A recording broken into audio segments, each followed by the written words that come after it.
Hello, welcome to SpreadingTruthMinistry.com on YouTube, and thank you so much for tuning in. This is Preachers of LA Season 2, Episode 5. This is going to be a super quick video. I'm doing three reviews in one night. I'm extremely exhausted, and I do apologize for the wait, especially for the prior review. It's going to be short and sweet and to the point. Thank you so much for those that have been viewing. For those that are new, please subscribe, rate, or comment. Again, the whole purpose is to try to be objective and to point out as much positive as we can, but we got to keep it 100 and we got to be real based upon the Word of God. We'll deal with issues when necessary and be honest when necessary. Alright, so this episode began with Bishop Cheney, Pastor Cheney, and Minister Dietrich Haddon. They were doing some self-defense. I'm not a fan of karate at all. I don't like the I know people are like, what do you do? I do a lot of things. And I'm sure there's wrong in whatever we can find, but I'm not condemning anybody. But a lot of things that we do, we need to look at the origin of what it is and how it was established. And oftentimes people don't look into it. We just do whatever everybody else do, and we think it's fine. But but anyway, they were doing self-defense. I do like the dynamic between the two men. It's good to see Minister Haddon getting along with somebody, so that was great. They kind of were just talking some things. They're just doing their male talk type thing. Minister Haddon, assured him that he can talk to him. He looked like he was down. If you need to talk, I'm here to support you. I'm a minister. You're a minister. Let's support each other. And so Pastor Cheney decided to share some things that he was going through at the time, and so they were trying to be a support to one another. Next was the nanny interviews. If you can recall, the last couple of episodes, they both met with a counselor and discussed. It was like a post-marital, but pre-problem counseling. They discussed with the counselor the idea regarding the nanny. Of course, Lady Dominique expressed her disinterest, and Minister Dietrich expressed how this is how he was raised, so they compromised. The compromise was they were going to do some interviews and see what they come up with. So they're doing interviews. 3 people stuck out of the interviews that were done. The first one was when she was interviewing the young lady that had the early childhood degree, that had the the company, what is it, oh my God, I can't remember. She said she doesn't cook. He asked her, does she cook soul food? I think she asked her, has she ever watched Black Babies? Does she know how to cook soul food? I think she said she had a beef jerky company or something like that. And then later on in that interview, she asked her, does she sleep with other people's husbands? I thought that was an odd question. I think even Dietrich mentioned, like, well, what kind of question is that? That was a crazy question, in my opinion, too, especially since their relationship and how it was established was under some interesting circumstances. So I wouldn't have asked that question, being the dynamic between how they got started in the first place was adulterous, like, kind of type deal. So I thought that was interesting. Another one was the young lady that was coming on to Dietrich. I thought that was totally disrespectful. I mean, she kind of zoomed. She literally just tuned her out. I mean, she was, you talking about shady? That's shady to the nth degree. I mean, she wouldn't look her way. She was just staring at Dietrich and flirting. He even said that she even did the number where she did the crisscross and opened up her legs. I said, you know what?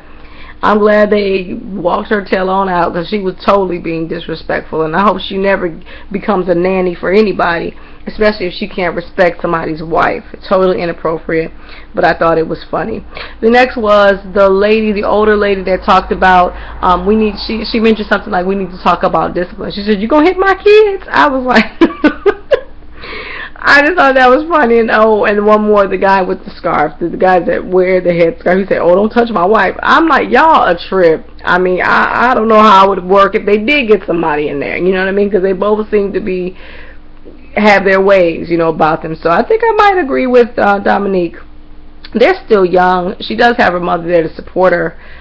She can just hire a babysitter or whatever. I mean, really, I'm sure they'll work it out, but I thought that was pretty interesting.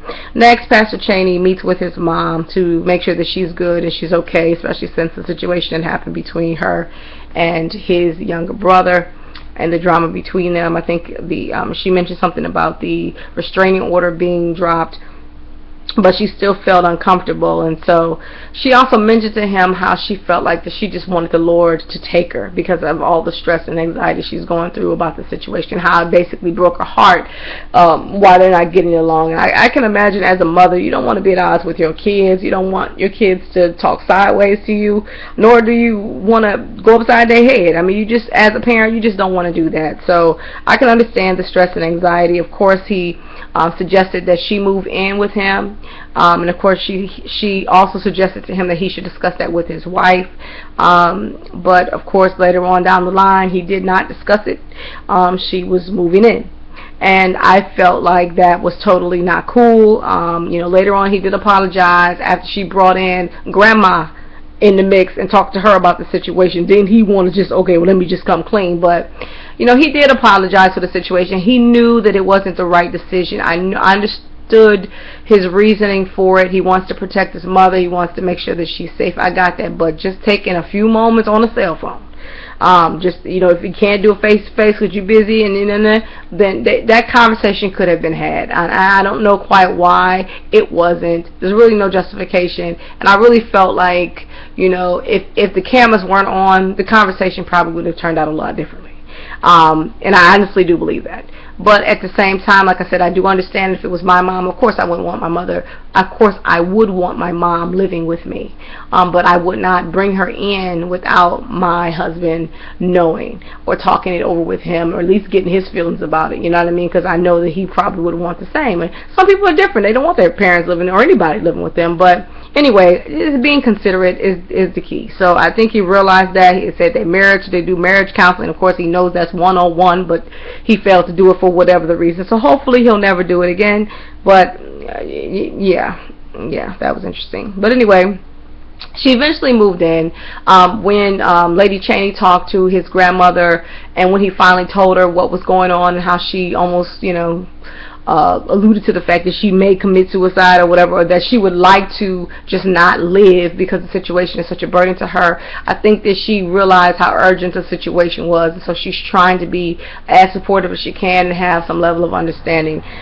So I do appreciate that about her. She moved in. It seemed to be okay. I hope all is well, and I hope that things worked out and that she's back at home. That's what I hope. And especially with her and her son, I hope that again they can reconcile and things go back to normal or even be better, whatever the situation is. Next, Pastor Hayslip and his wife. Pastor Hayslip's wife, Lady Christy, was online looking for a plane ticket for her son. With this particular situation, I believe since they were helping the young man that was on drugs for the last maybe few episodes up, I think that struck a chord with her. I think that that resonated with her to the point where she really wanted to see about her own son, because I think they even made mention that because the gentleman that came to the church, his hair was kind of all over his head, and they were saying that if he was cleaned up, that he favors their son. And we found out also a couple of episodes ago that this son is not Pastor Jay's son, that she had him before they got together. So basically she was just online looking for a plane ticket. Obviously he was removed from the home because of inappropriate behavior. I think he started doing drugs, doing excessive partying, etc. And so they just felt like that's something that they can't have in their house. So he was sent somewhere. I don't know. I think he was down south for something. I'm not sure. But she wanted him to come. She missed him, and she just said that this is what's going to happen. I hope you support me in this. And I'm assuming that she just got to that place of just, not seeing him. And I think that Pastor Jay was resistant because of his, problems, obviously, with the drugs and alcohol and this and that. He just didn't want that going on. But I still think he was trying to exercise tough love, I believe. I don't believe that it was a thing where he didn't care about her son. I believe he does care about her son. I just think that he was trying to exercise tough love because he's a man and he feels like that's something that he should handle on his own. But nevertheless, he consented. They sent him to, brought him home. Of course, they loved on him.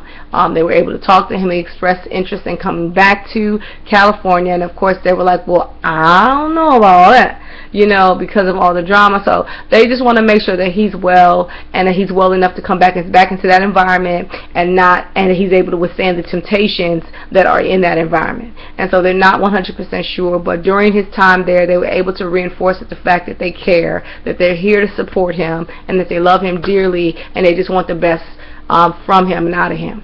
Alright, and so they sent him home. I'm not sure he's going to relocate back or not, but it was a nice moment between them two, and Pastor Jay tried to bring about reconciliation with his son. That pretty much concludes the episode. Those are the only points that I wanted to talk about. Yep, that's pretty much it. So I'm going to review episode 6 in just a few moments shortly. So please rate, subscribe, comment. Like I said, I haven't said much, but I just wanted to keep my word. Like I said, this is a very busy time for me. We're in the midst of the feast of the Lord. It's the 7th month. So there's a lot of feasts going on. We just came out of the Feast of Trumpets, we just came out of the Feast of Trumpets. I am so exhausted, so please excuse me.